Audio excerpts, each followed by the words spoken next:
Feliks was present before. Neda, the floor is yours. Sure, thanks. Okay, so minimization of the number of clocks for timed scenarios.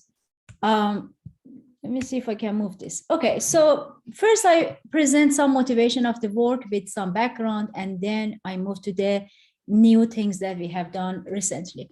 So our ultimate goal is to synthesize timed automata from sets of time scenarios. Why? Because generating timed automata is not an easy task. Whereas we thought that if we come up with some simple models in form of time scenarios, which are very simple, that could be used for people who are not experts at generating timed automata, then we could come up with a synthesis method to build large timed automata from a sequence of or from a set of time scenarios.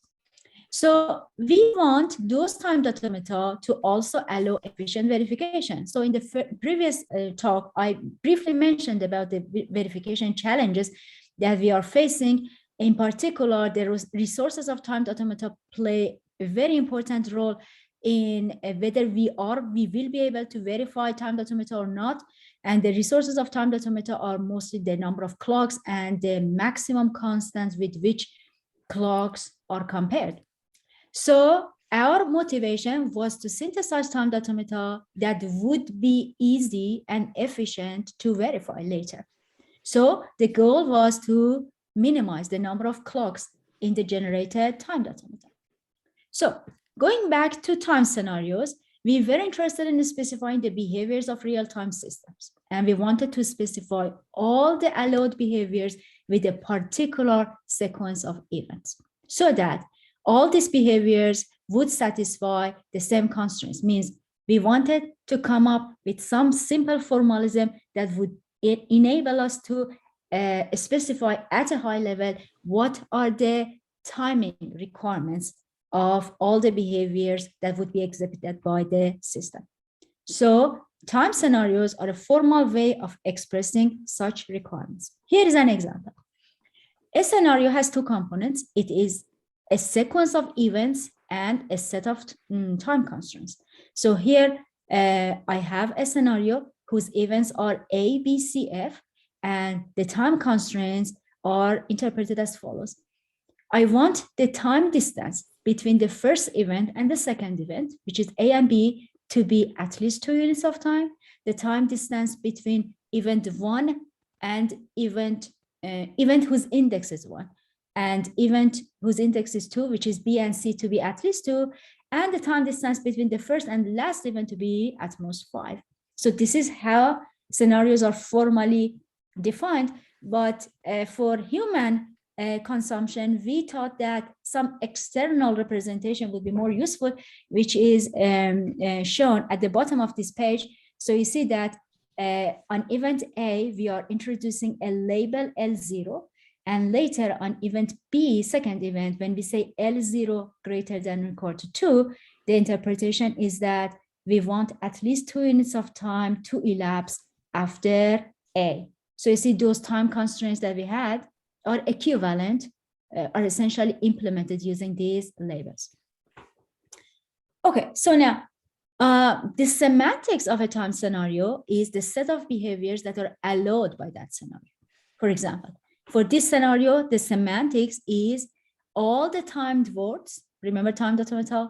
The semantics are timed words. We have the same thing. So not the semantics, the language. The language, in this case, timed words would be the semantics of our time scenario. So I have a timed word A T0, B T1, C T2, F T3. What it means T0 is the time of occurring event A. Occurrence of event A. B, T1 is time of occurrence of event B, and so on. So such that T0 is 0, means the time of the first event is 0.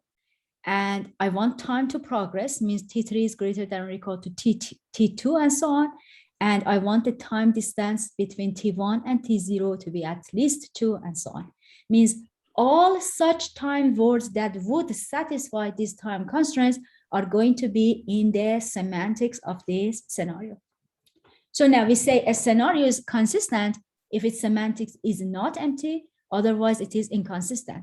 For example, the scenario on the left-hand side of this slide is consistent, whereas the one on the right-hand side is inconsistent.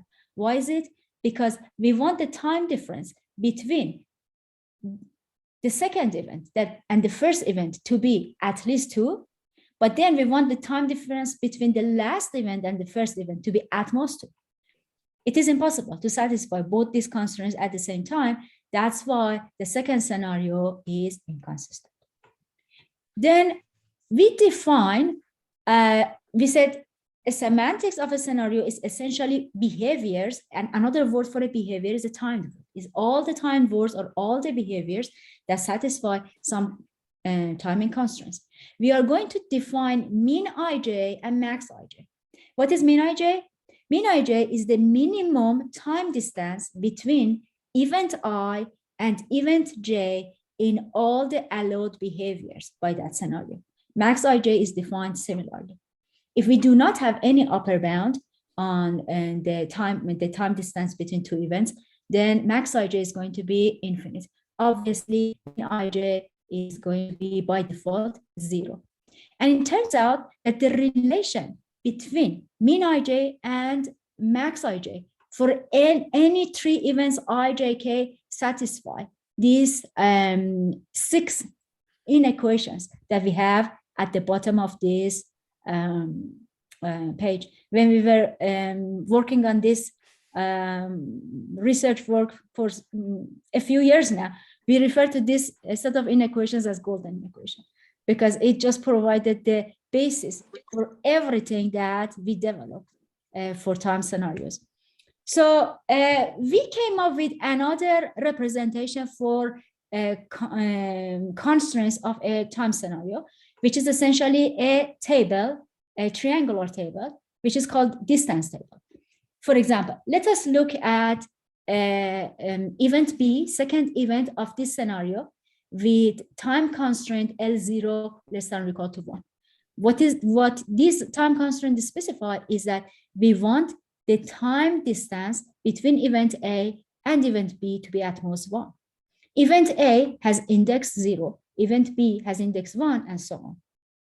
So in the distance table, if you look at the first row in front of 0, we have a pair 0, 1. So that 1 in red is corresponding to the same 1 that we had in the constraint L0 less than or equal to 1. What is that? It is just the upper bound on the time distance between event 0 and event 1. So as you see, as I said before, a distance table is just another representation for the set of constraints of a given scenario. So we say a distance table is stable if and only if all the low values and high values in my table satisfy the golden equations that we had before. What are the high values and low values? So in any item, any entity of the table, we have a pair. The first item in that pair is the low value, and the second item is a high value. So for example, here, when I say the distance between 0 and 1 is 0, 1, means that the lower bound between the lower bound on the time between event 0 and 1 is 0, whereas the upper bound between the time of event 0 and 1 is 1. So we say that a distance table is stable if all the low values and high values satisfy those 6 inequations that we mentioned about before. In order to stabilize a table, we just have a iterative algorithm that would essentially apply these 6 rules in order to stabilize a table. So we put the initial set of constraints of a scenario in a table, then we apply a stabilization. At the end, we have something that is a stable distance table, which means it satisfies these 6 inequations. For any value of I, j, k, we have these inequations satisfied. For example, here, this is our previous scenario. The initial distance table is shown in the middle.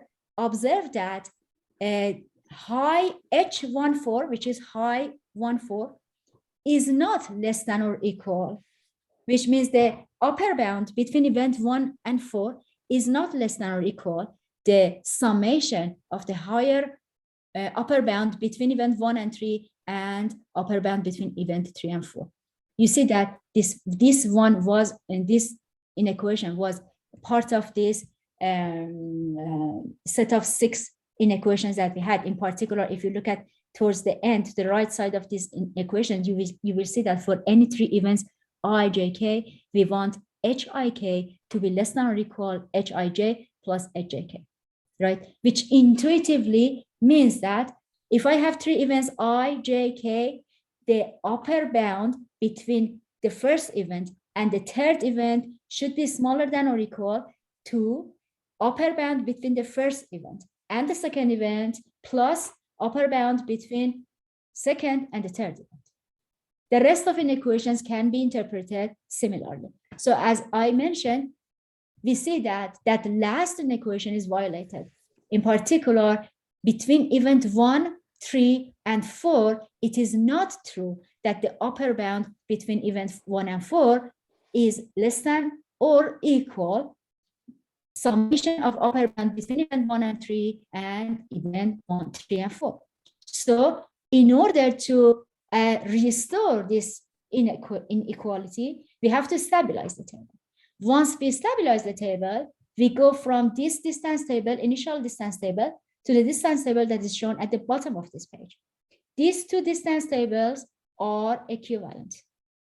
The difference is that the second one is stable, the first one is not. But why is it that we are interested in stable distance table?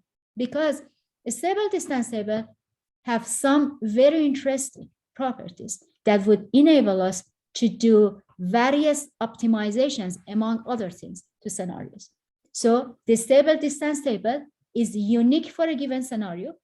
In fact, it is a canonical representation for the set of constraints of all the scenarios that are equivalent to a given one. So if the distance table corresponding to some scenario is stable, then each constraint in the table is as tight as possible. What does it mean? It means that every low value, every low ij equals to that mean ij that we defined at the beginning. Remember, we talked about mean ij, max ij. What are these? These are the absolute minimum and maximum of time distances between 2 events I and j.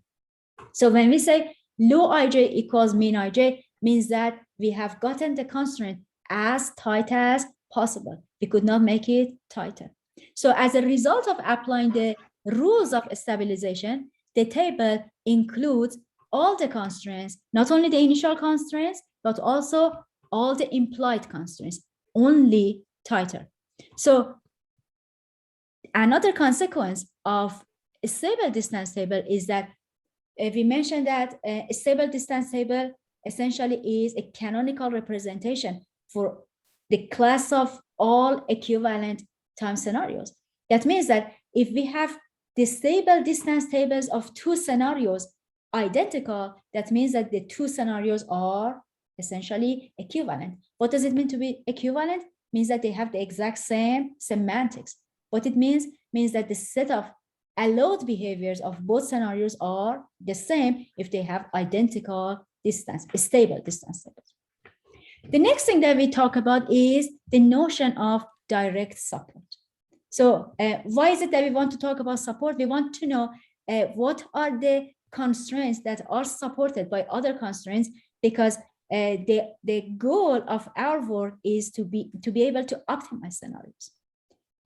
So we want to know what scenarios are supported by the others so that we could eliminate them in order to minimize some parameters that are related to timed automata and are important to verification. Okay, so what is the direct support? So if you look at this scenario and you can look at the corresponding stable distance table, you will see that here the distance between event 1 and 2 is at most 2. The distance between 2 and 3 is at most 6. and the distance between 1 and 3 is at most 8.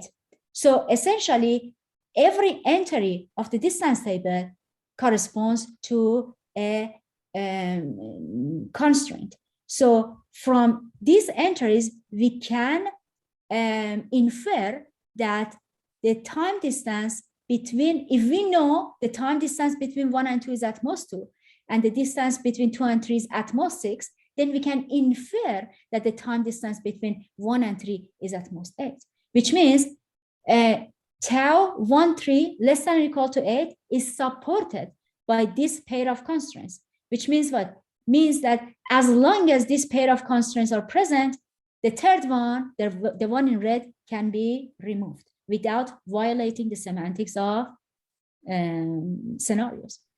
And another example is shown here. It just shows that we have two sets of supports for the same constraint. Then we have the notion of support. Support essentially is quasi-transitivity defined over set of constraints. So in this example, observe that, for example, constraint tau 0, 1 less than or equal to 4 is supported by a pair of constraints. And one of those constraints itself is supported by yet another pair. In particular, tau 1, 2 greater than or equal to 6 is supported by a pair of different constraints. That means that in my first support relation, which was direct relation and direct support relation, if I substitute tau 1, 2 greater than or equal to 6 by its own set of supports, then I obtain the last relation, which tells me that tau 0, 1 less than or equal to 4 is supported not directly by 3 constraints. So now, let us look at the relation between a time scenario and a timed automaton, because our goal, as we said, is that to synthesize timed automata from time scenarios, and we wanted the number of clocks in timed automata, resulting timed automata, to be minimal. Let us look at a very simple case of a time scenario, a single time scenario, and we will see that we can trivially convert it to a timed automaton. For example, the scenario on the left-hand side is equivalent to the scenario on the right-hand side, and the corresponding timed automata are shown at the bottom of the page. So essentially, every time that I have a label associated with an event, I have a clock associated with that event in my timed automaton. Observe that the timed automaton on the left-hand side has 2 clocks, whereas the equivalent one on the right-hand side has only 1 clock. The question is how to optimize a given time scenario so that the resulting timed automaton would have the smallest number of clocks in the entire class of timed automata that could be obtained from equivalent scenarios. So more formally, given a time scenario, we want to find an equivalent scenario such that the number of clocks in the automaton obtained from the optimized scenario is minimal in the class of automata that are obtained from all scenarios equivalent to the original one. So our strategy is that we start from a scenario that contains in our stable distance table. Remember, a stable distance table is yet another representation by for all my constraints. It is just all the constraints are tied. Then we successively remove constraints that are implied by other constraints, and then we stop whenever we cannot remove any constraints further. But the challenge here is that sometimes we have to make choices, and the solution may depend on the choices. So, for example, removing a constraint A might prevent us from removing another constraint B, and vice versa. So we have to carefully analyze the dependencies between the constraints and the support relation in order to figure out which constraint must be removed to be beneficial for our ultimate goal, which is synthesizing timed automata with minimal clocks. Okay, so we introduce cyclic dependencies. We say that a support of constraint B with respect to constraint A is any set S that supports B that includes A. So now, if A is in a set of constraints that supports B, and B is in a set of constraints that support A, then we say that A and B are in a cyclic dependency. Intuitively means one implies the other one. A implies B, B implies A, they are in a cyclic dependencies. So for example, in this case, in this example, we have tau 1, 2 less than or equal to 3 implied by tau 0, 1 greater than or equal to 6 and vice versa. That means that these two constraints are in a cyclic dependency. Means that if we decide both of them have support, if we decide to remove one of them, we might not be able to remove the other one.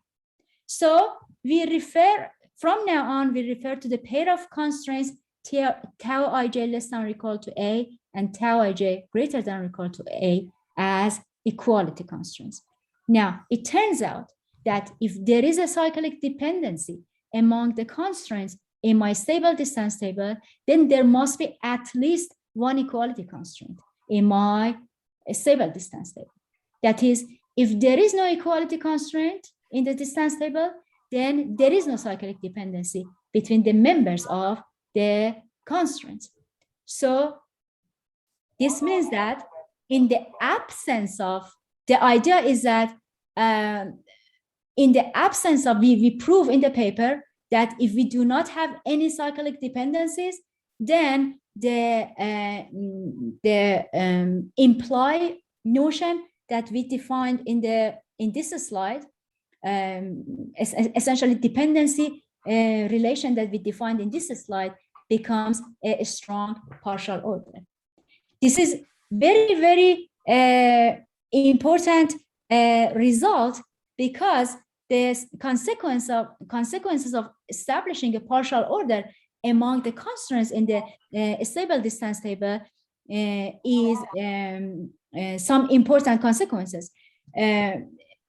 First, because the set of constraints in stable distance table is finite, means that it has at least one minimal element. If I have established a strong partial order between the members of the constraints, then I have to have at least one minimal element.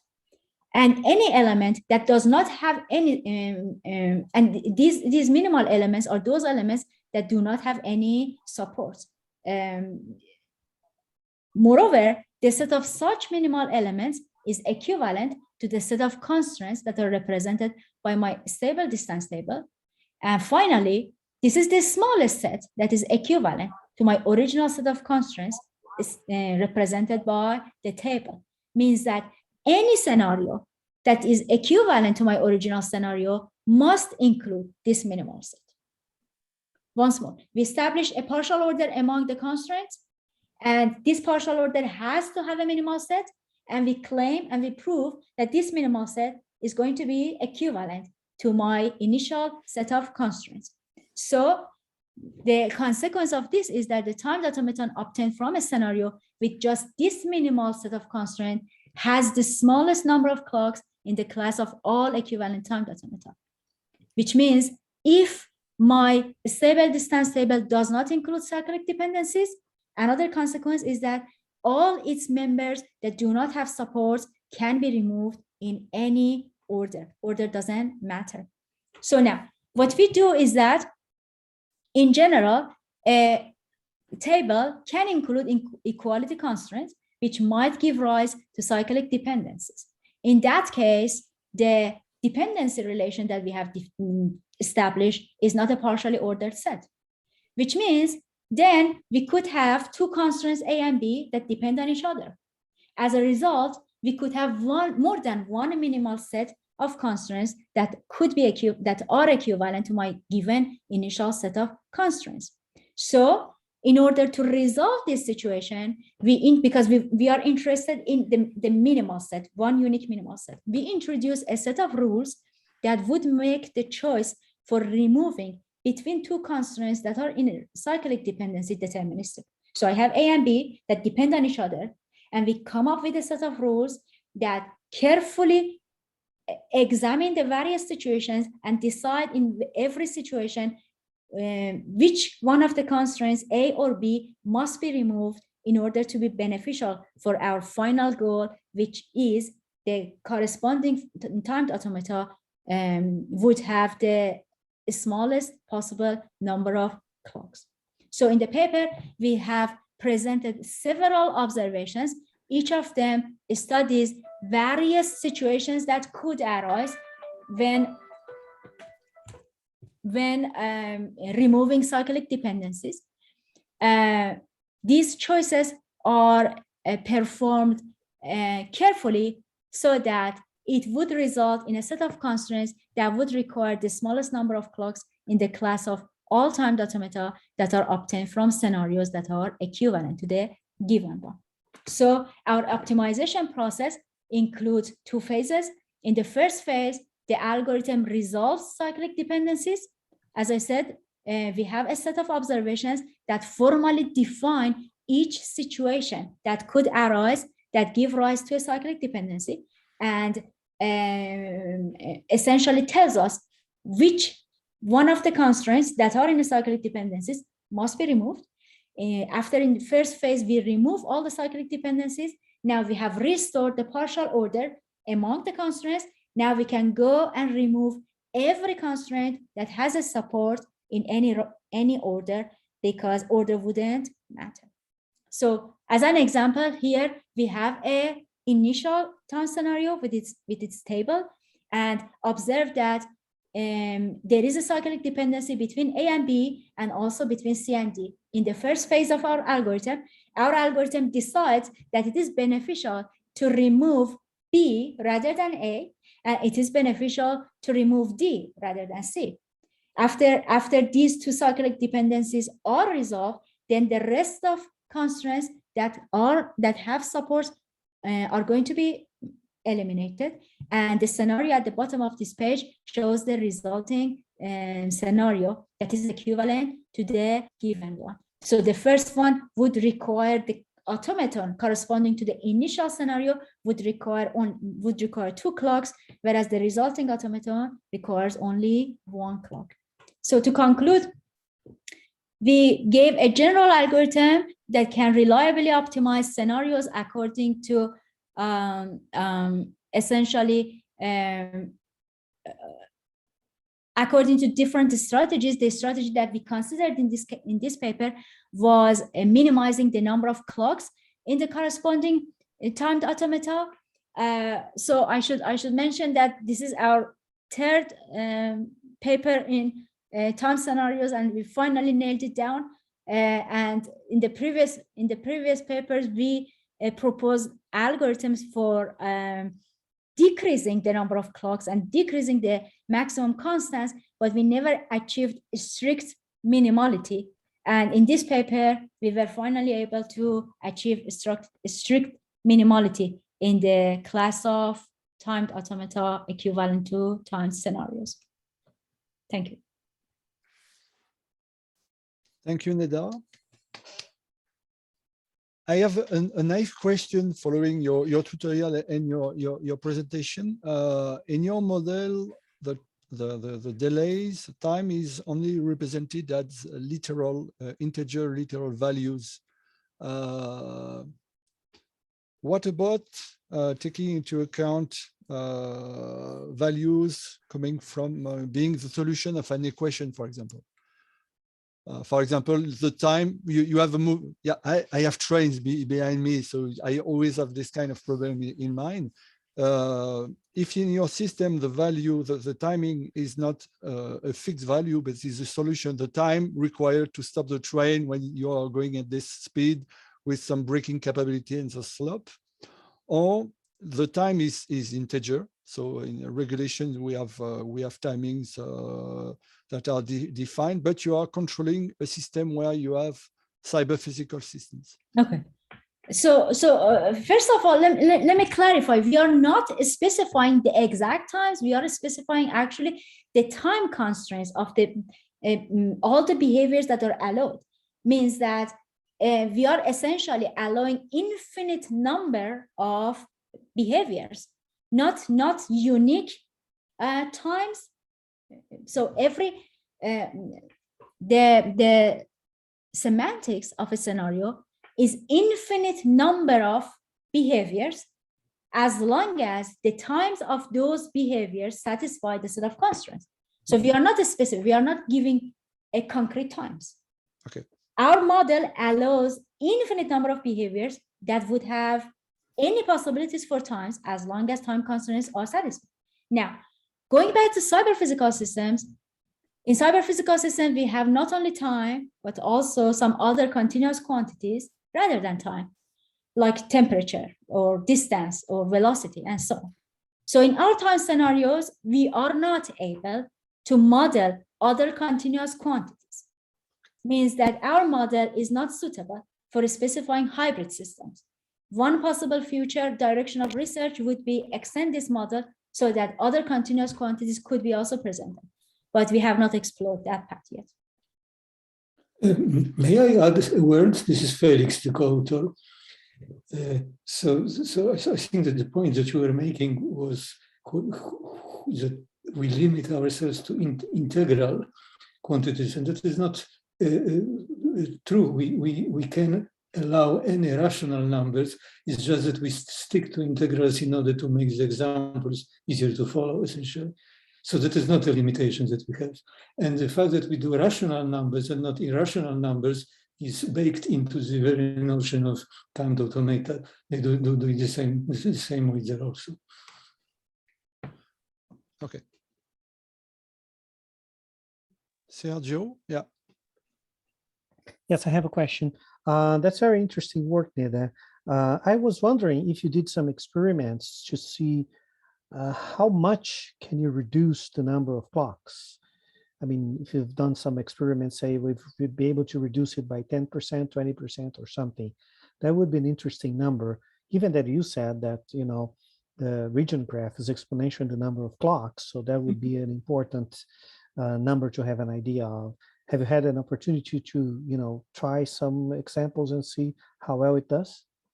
Well, in this particular case, this timed automata are very simple timed automata, but in another related work where we are interested in optimization of timed automata, actually, we ran several examples. I do not have exact numbers, but we saw interesting cases. For example, we could go from 6 clocks to 3 clocks, for example. That would be 50%. Sometimes we went from 2 clocks to 1 clock. Sometimes we went from 5 clocks to 4, sometimes from 3 clocks to 2. I do not really have numbers, but it could be anywhere 50% to 10% and so on. Yeah, the number of clocks is small, but they are very important. So in any case, even reducing by 1 in 5, or clearly reducing by 3 in 6 is a significant number. So yeah, that's a promising result. Thank you. Any other question? No. Thank you again, Neda. Thank you.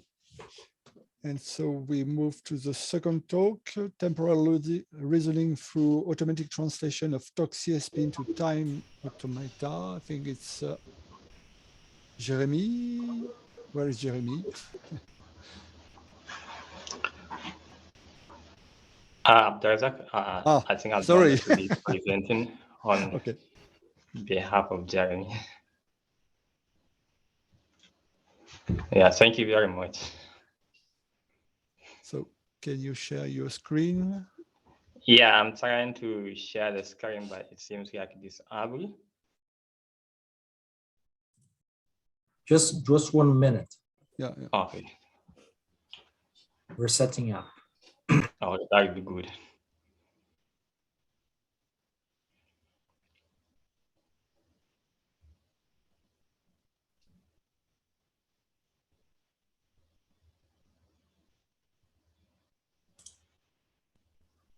Okay. Try now.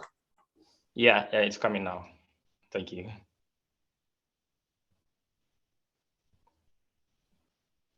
Yeah, I think you can see my screen now, right? Yeah.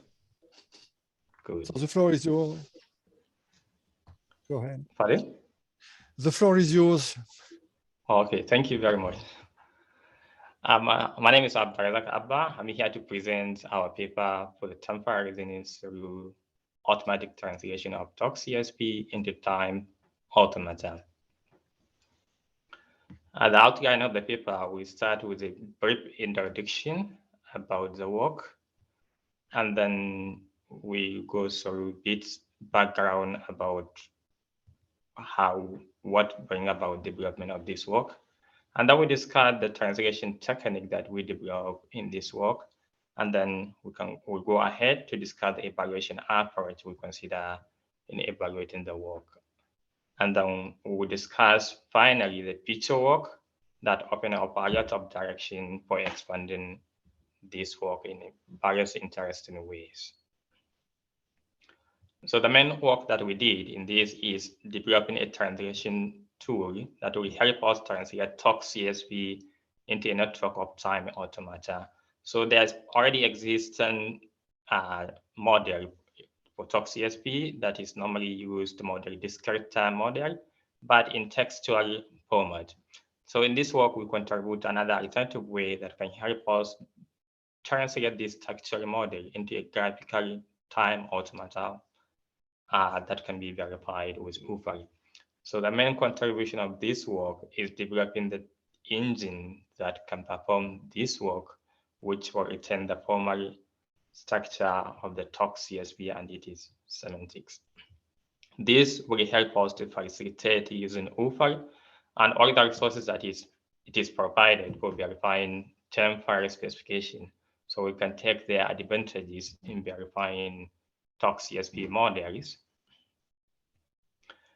So the background that we find for doing this work is the existing literature and also resources for that motivate us to extend the existing CSP, which already extended into tock-CSP model to support the modeling of verification and discrete time systems.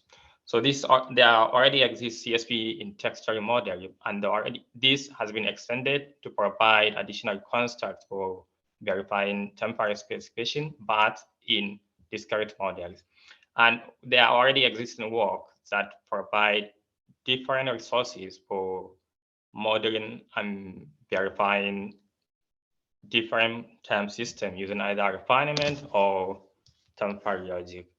And each one of them have their own approach and have their own advantages for verifying discrete system. And there is already a relationship between these two models that has been investigated in the literature, which find a relationship between refinement and temporal logic.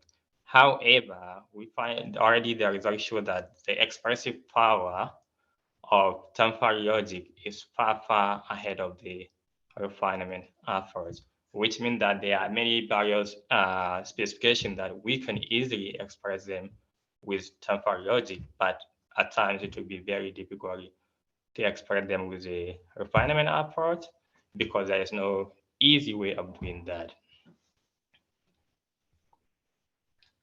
However, we find that in the literature as well, UFA provide advanced efficient tools that can help us model and verify most of the real-time systems that exist using time computational logic, which is quite very interesting resources that we find in the literature as well. Thus, we can easily say that these resources that UFA provide will be very, very useful for modeling and verifying real-time system, which will include the tock-CSP model as well. So we are trying to take advantages of this to extend the facilities that exist for verifying tock-CSP with the facilities provided in UFA.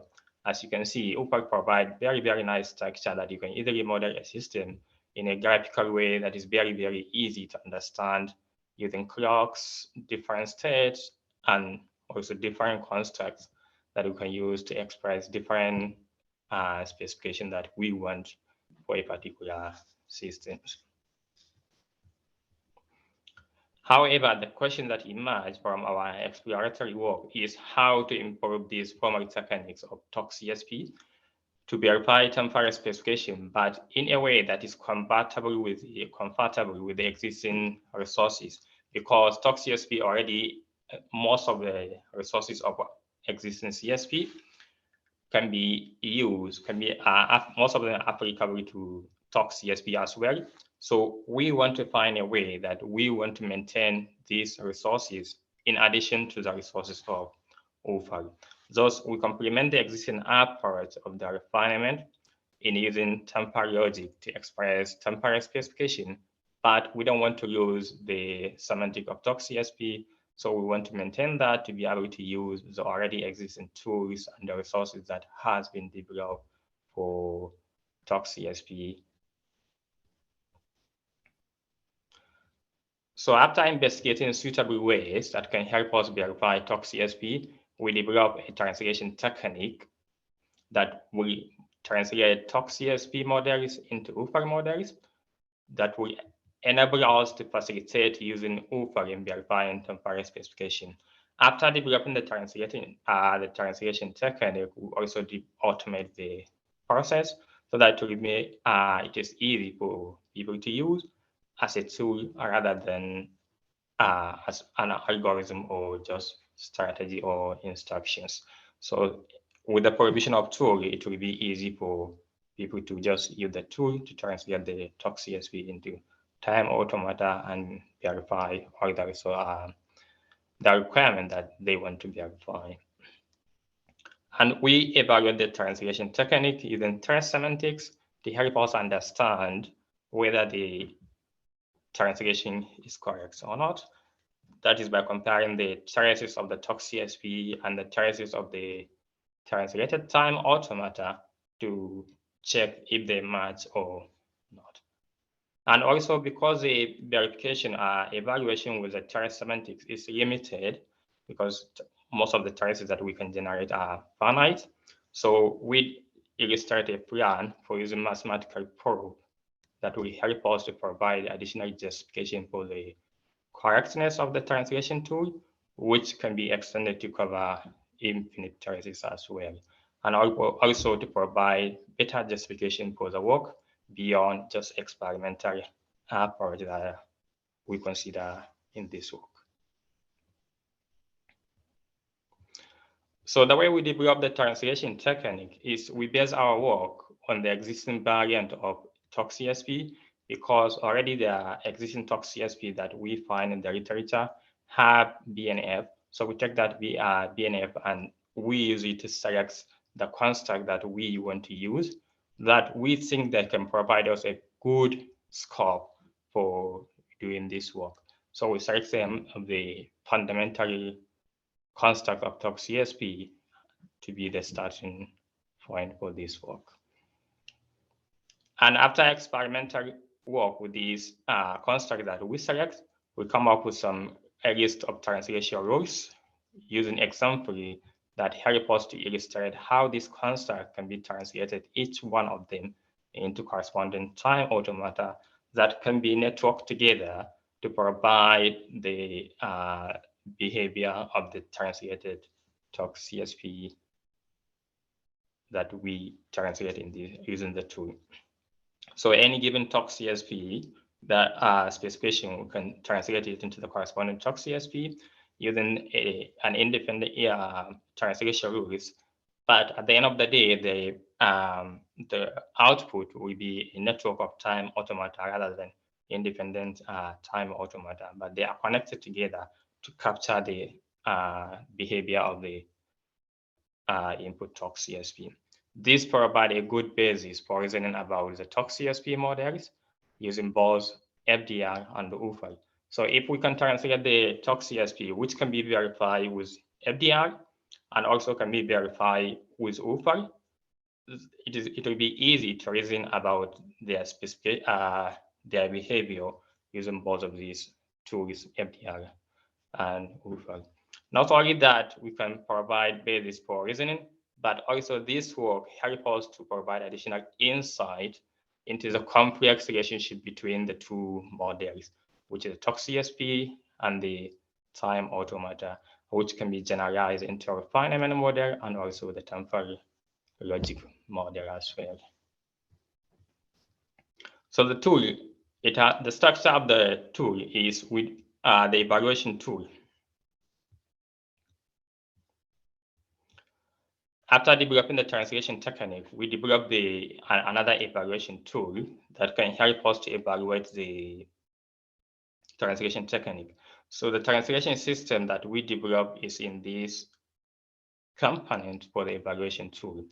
So the evaluation tool has different components. The first one is the translation technique that we developed, which the tool will evaluate, which is already the essence of developing this tool. And then we use the FDR as a black box, which is a basis for reasoning about the input tock-CSP, and also the UFA that will process the output temporal specification. Both of them, we use them as a black box to be the component of these evaluation tools. And then these tools, both of them, FDR and UFA, can generate traces. And then we develop another component for comparing those traces. However, we develop this trace analysis in two stages. The first one, we evaluate if the traces match. If they didn't match, we develop another component that will help us to confirm if actually they didn't match or they match. This is because FDR use different approach and it's very powerful in generating traces beyond the power of UFA. So in the second stage, we use the power of FDR to complement UFA to check if the traces match or to confirm that they didn't match at all. So this is how we develop the evaluation technique. The main engine of the evaluation technique, we develop it using a bash script that will invoke the translation system to get the translated tock-CSP time automata, and then it will invoke the FDR to get the traces of the tock-CSP from the FDR, and then it will invoke the UFA to get the corresponding traces of UFA, and then at this stage it will compare the two traces together to find out if they match. Based on this result, if they match, so we are sure that they match. But if they didn't match, the system will go to the second step to find another additional confirmation that these two traces, either they didn't match or they match. Based on the result of the second component for the trace analysis, we can be able to justify that either they match or they didn't. And we can the system will generate a result to say, yes, the traces of the two model, the input tock-CSP and the translated UFA time automata, they match or they didn't match. And as well as the correction of traces that can help us to go through them to check to see any additional evidence about why they didn't match. So we don't just get an answer of true or false here, but we'll also get the generated traces here to see if they match or they didn't match. So with this trace analysis with correction of small processes that help us to understand and also improve the translation tool that we develop here, which is a translation system. And also we use some additional test cases that help us to improve the robustness of the translation technique as well.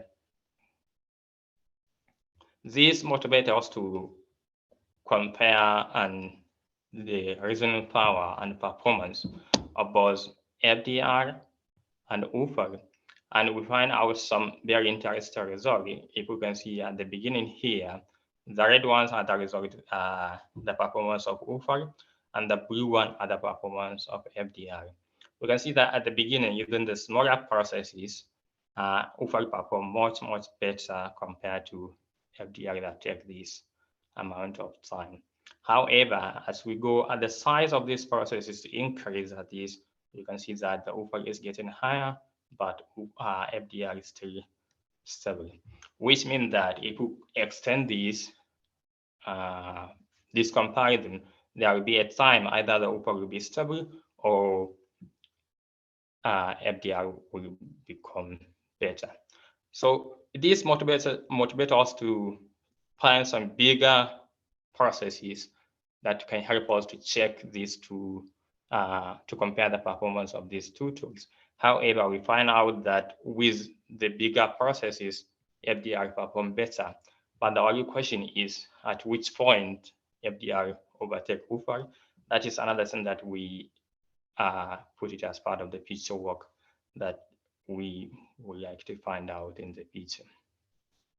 Furthermore, to illustrate the mathematical proof of this translation beyond the experimental approach that we discussed here, we developed the mathematical equation here that will help us to compare the traces of the tock-CSP here and the traces of the translated time automata, which is the UFAR time automata. And also here, this is a translation function that we developed that help us translate the input tock-CSP. Using mathematical induction based on the theory of time automata, so we come up with this equation that will help us to establish the equivalent of these traces of the tock-CSP and also the traces of the output of the translated time automata as well.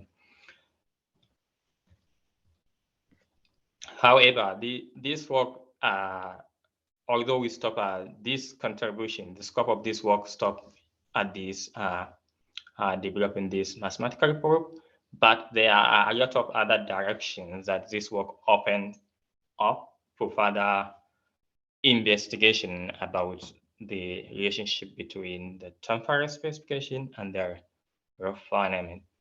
One of the easy one that we will like to explore is covering all the operators of the tock-CSP. So far, we cover just the fundamental operators of tock-CSP that help us to model some basic processes and some of the selected test cases from the literature. However, this is not enough for modeling all possible processes, but covering all the operators of tock-CSP can help us to cover varieties of processes that can help us to reason more about the relationship between these two different models, refinement and the temporal logic. Another interesting thing is developing the GUI. Adding the GUI will make the tool easy to use. So far, the current state of the tool is in the command line, using the command line interface. But it will be interesting, I'm sure, to use a GUI to translate tock-CSP into time automata as well. Another thing that we will react, if we are able to expand the size of the operators of the tock-CSP, we will be able to consider translating this tock-CSP into a larger size time automata. So far we developed the translation to produce output of time automata in terms of tiny bits that are networked together to capture the behavior of the input. In future direction, will be interesting to explore to see how we can translate those or how we can connect those tiny time automata into a larger size unit of time automata. And another interesting work is completing the mathematical proof and also relating the notion of tock, which is in the tock-CSP, and the clock, which is in the corresponding time automata for UFAR. And another thing that we would like to explore is the translation of refinement into the time computational tree logic, so that the requirement can be not only the specification, but also the requirement can be compared to see how we can translate the requirement that I express in a refinement effort into a time computational tree logic. Another thing is the expand comparing the performance. It will be interesting to see, to find out how and when the FDR will overtake UFAR in terms of performance, and what are the constraints that make FDR to be better in terms of performance, so that we can take advantages of each one of them if we know where FDR will perform better and where UFA perform better as well. Another interesting expansion is to see translation of tock-CSP into other tools such as kernels and Prism as well. These are all additional tools for verifying time systems. It will be interesting to see how we can compare not only tock-CSP and UFA, but also maybe tock-CSP, FDR, UFA, kernels, and Prism all together as a unit to be able to take advantages of each one of them in verifying real-time system. So in conclusion, the main contribution of this work is providing an alternative way of using time computational tree logic in verifying tock-CSP, and also shed additional light into the complex relationship between the refinement approach and the temporal logic, so that we can be able to take advantages of each one of them in verifying the real-time system. Thank you very much, and I'll be happy to answer any question that you may have. Thank you, Abdulrazaq. I have 3 questions. Okay. Sergio, you're still raising your hand, so I don't know if it's from the previous talk. So you, as far as I understand, you say that you are covering the input language with the BNF. My question is, which percentage of the language are you covering at the moment? You say it's partial at the moment. Yeah, so it's very hard to give it a figure or a number to say this particular percentage of numbers, but we select the fundamental construct of tock-CSP that can help us to model system using tock-CSP. These are the constructs that we consider at the initial stage of this work. And we would like to see how we can expand, add more constructs to be able to expand the scope of this work as well. Okay, and how many rules have you put in your system? I think there are about, I can't remember. Roughly. Pardon? I say roughly. I don't want a precise number, just to get an idea. Maybe around 18, 17, something like that. Okay. This is a very good question. I have to go and count them, definitely. And my last question, I understand that the trace analysis, so you say it's a 2-step. First, you try to find a match, and then if there is no match, you need to go further. And do you think that this trace analysis could be fully automatic, or is there always a need for human inspection to get an idea of what's going wrong or not? Yeah, both of the 2 stages are fully automatic. We don't have to interfere with them. The only thing that we can inspect is the traces. If the system says the input and the translated tock-CSP time automata, if the system says their traces doesn't match, so we don't have to just get a blank answer, yes or no, but we can also go and inspect the traces to see where they didn't match. Okay. Yeah, but both of the 2 stages, they are automatic. The issue is because the refinement approach is so precise in expressing the requirement, but the temporal logic is just an equation. If the trace is satisfied, then it can just say that's it. So because of that, the FDR produce more traces than the temporal logic. So in the second stage, what we did is to check all the traces of FDR if they are acceptable in the UFA model, because UFA didn't generate as much as traces like the FDR, but it will be able to verify if all the traces that the FDR generates are acceptable for that model or not. So that is what we developed to be able to check to see if the 2 traces match or not. Okay. Yeah. Any other question? No. So thank you again, Abdulrazaq. This is the end of this first technical session. Thiago, I let you closing the first day. Oh yeah, thank you. Thank you, Thierry. Thank you for the presentations today. This technical session is shorter because there's only 2 papers, but tomorrow we'll have a a full technical session with 3 papers. We also have a keynote at 9 tomorrow and one tutorial before the technical session. So thank you all for being here today. And I hope to see you all tomorrow again. Bye-bye. Thank you very much. Have a Bye-bye. nice day. Thank you. Bye-bye. Thank you very much.